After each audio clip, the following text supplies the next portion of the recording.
Sa mga nagtatanong po kung ano ang mas maganda, amnesty or arraigo, parehong maganda po yung dalawa. Ngayon, ang tangi mo lang gagawin ay ano yung mas suitable ika nga sa'yo.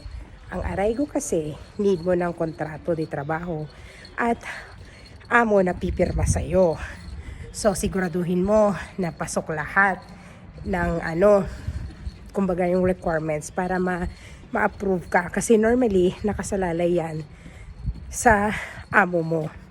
Ngayon, ang amnesty, hindi mo kailangan ng kontrato de trabaho.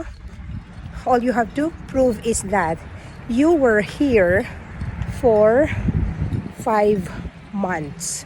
Yun lang po ang kailangan mong gawin. I-prove mo na ikaw ay nandito sa Espanya ng 5 buwan bago ang 31st of December 2020.